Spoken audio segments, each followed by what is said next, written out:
शिक्षा और संस्कृति की आवाज़ जानी पहचानी उत्तराखंड मुक्त विश्वविद्यालय आपके लिए लेकर आया है 91.2 एफएम पर हेलो हल्द्वानी। हेलो हल्द्वानी एक सामुदायिक रेडियो है जिसे कि आप 91.2 मेगाहर्ट्ज़ की फ्रीक्वेंसी पर सुन पाते हैं और इस रेडियो को आप तक लेकर आता है उत्तराखंड मुक्त विश्वविद्यालय। और इस वक्त हमारे स्टूडियो में मौजूद हैं डॉक्टर आरुषि ध्यानी, जो कि उत्तराखंड मुक्त विश्वविद्यालय के राजनीति विज्ञान विभाग से जुड़ी हुई हैं और इनकी जानकारी का जो विषय है वो राजनीति विज्ञान के विद्यार्थियों के लिए काफ़ी ज़्यादा लाभदायक साबित होने वाला है। और इनकी जानकारी का जो विषय है वो है तुलनात्मक राजनीति के अंतर्गत संविधान और संविधानवाद। तो पेश है आपके लिए ये कार्यक्रम। नमस्कार, 91.2 मेगाहर्ट्ज़ की फ्रीक्वेंसी पर आप सुन रहे हैं उत्तराखंड मुक्त विश्वविद्यालय का कम्युनिटी रेडियो हेलो हल्द्वानी। मैं आरुषि, राजनीति विज्ञान विभाग उत्तराखंड मुक्त विश्वविद्यालय से आज आप लोगों के समक्ष उपस्थित हूँ तुलनात्मक राजनीति के विषय संविधान और संविधानवाद पर चर्चा करने हेतु। संविधान और संविधानवाद अपने आप में एक बहुत ही महत्वपूर्ण विषय है। इसमें हम बेसिकली आज का जो हमारी जो चर्चा है इसमें आज हम ये जानेंगे कि संविधान क्या है, संविधान हम किसे कहेंगे, लिखित और अलिखित संविधान क्या है और संविधान और संविधानवाद क्या एक ही है या इन दोनों में कोई अंतर है। तो बेसिकली जो हमारा आज का जो टॉपिक है वो इसी पर ही आधारित है कि संविधान क्या है, संविधानवाद क्या है। और शुरुआत हम करते हैं संविधान से।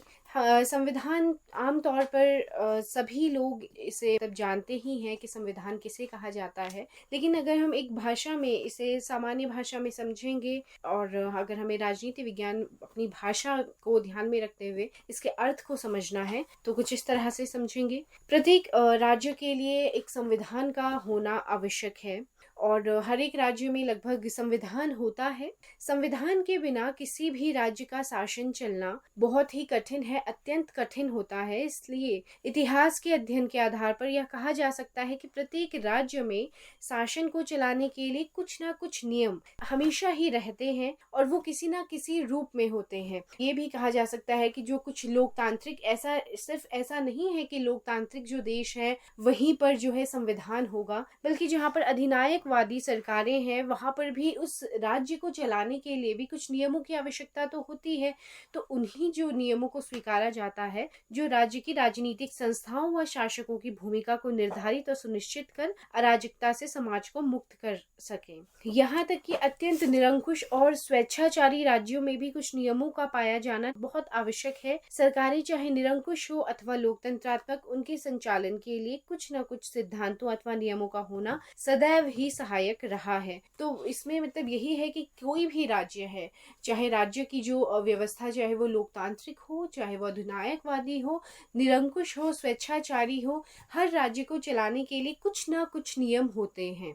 अगर हम इसे एक परिभाषा के तौर पर समझें तो संविधान उन समस्त लिखित और अलिखित में आ जाती हैं परंपराएं, नियम और कानूनों का वह समूह जिनके आधार पर किसी भी देश की शासन व्यवस्था संगठित की जा सकती है और शासन के विभिन्न अंगों के बीच शक्तियों का विभाजन किया जाता है तथा उन सिद्धांतों का निर्धारण होता है जिनके अनुसार वे शक्तियां प्रयोग में लाई जाती हैं।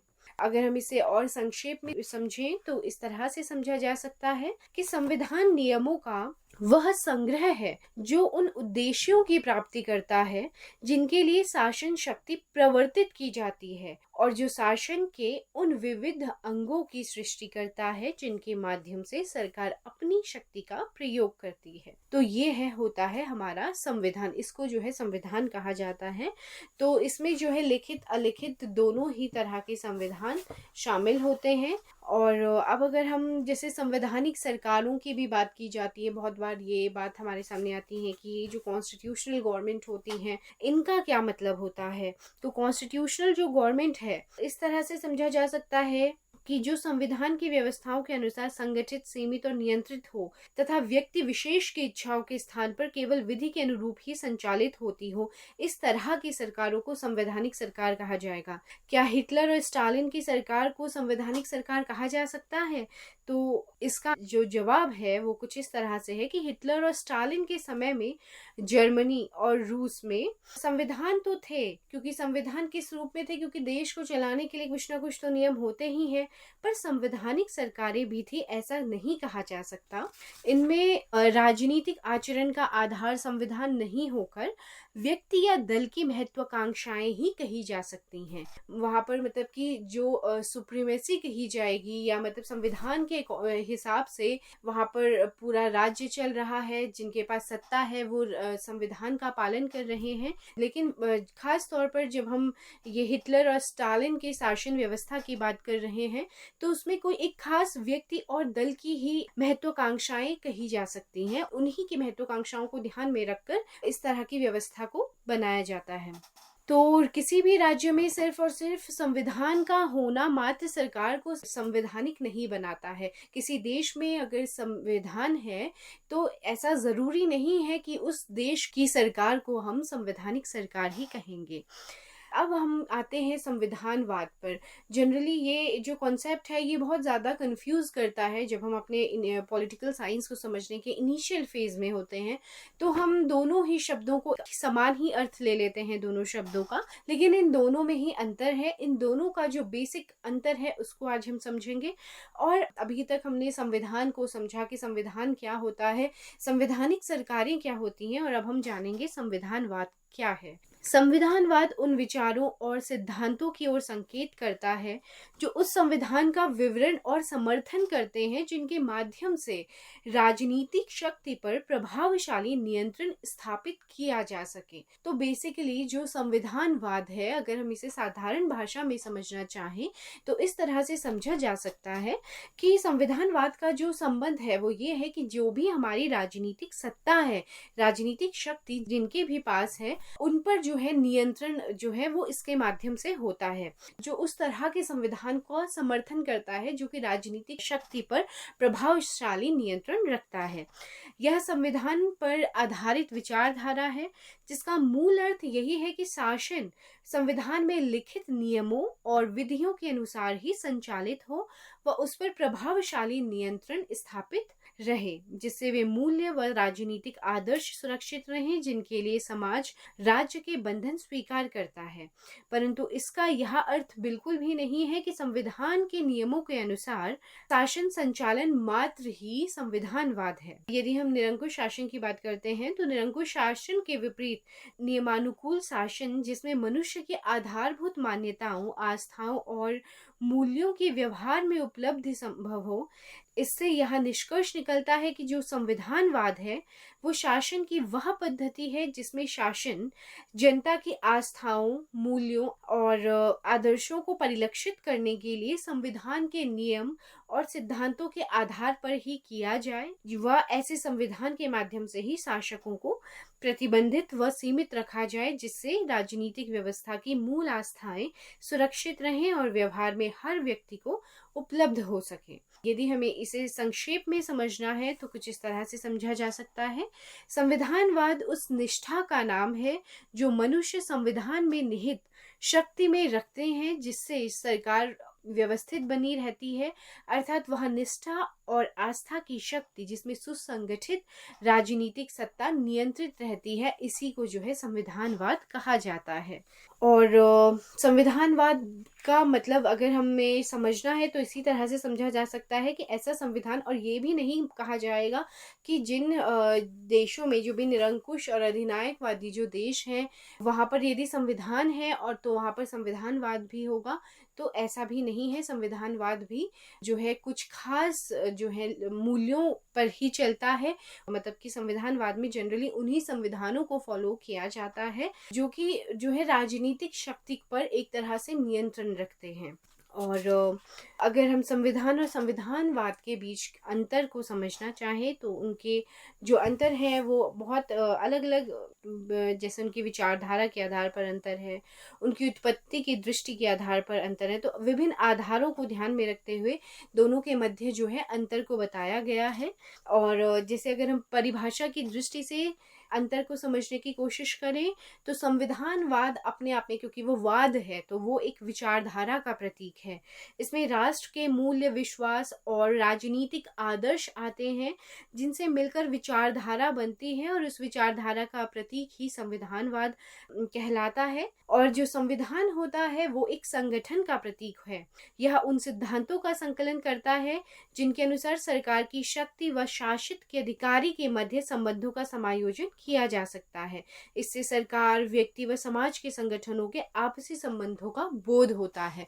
तो परिभाषा के आधार पर ये इन दोनों के मध्य अंतर है कि जो संविधानवाद है ये एक विचारधारा है, और जबकि अगर हम संविधान की बात करते हैं तो ये संगठन है जो कि विभिन्न जो सरकार की शक्तियों, शासितों के अधिकार, इन सब के मध्य जो है संबंध किस तरह से है और उनकी शक्तियां क्या है, ये सब चीजें जो है एक संविधान में बताई जाती है। यदि हम उत्पत्ति की दृष्टि से बात करें कि उत्पत्ति की दृष्टि से दोनों में किस तरह से अंतर है, तो संविधानवाद जो है हमेशा से ही एक विकास का परिणाम रहा है, और हर देश के अपने मूल्य होते हैं। विश्वास और आदर्शों का विकास शताब्दियों के आवरण में तथा समय की परिधि में धीरे धीरे होता है। मूल्यों और आस्थाओं का यह विकास कई तत्वों से प्रभावित होता है। और यदि हम संविधान की बात करते हैं, यदि इसमें भी ब्रिटेन के संविधान को छोड़ दिया जाए तो जो संविधान होते हैं वो साधारणतया निर्मित होते हैं, और धीरे धीरे जैसे कि परंपराओं के माध्यम से संविधानवाद की आवश्यकताओं के अनुरूप, जैसे जैसे हमारे मतलब संविधानवाद के आवश्यकताएं हैं उनके अनुरूप स्वतः ये बदलते ढलते जाते हैं। और यदि स्वतः नहीं बदलते हैं तो इस पर औपचारिक संशोधनों के माध्यम से संविधान को संविधानवाद के अनुरूप बनाकर रखा जाता है या उसके अनुरूप बनाया जाता है। इसकी फिर एक प्रॉपर प्रोसेस होती है एक संविधान संशोधन की, उसके अनुसार फिर इसको संविधानवाद के अनुसार ढालने की कोशिश की जाती है। यदि इन दोनों की प्रकृति के आधार पर अंतर को समझें तो इस तरह से समझा जा सकता है। संविधानवाद में प्रधानतया जो है किसी राजनीतिक समाज के लक्ष्य और उद्देश्यों की होती है। इसमें जो प्रधानता होती है वो राजनीतिक समाज की होती है, और राजनीतिक समाज के क्या लक्ष्य हैं और उनके क्या उद्देश्य हैं, मेनली ये इस पर ही फोकस करता है।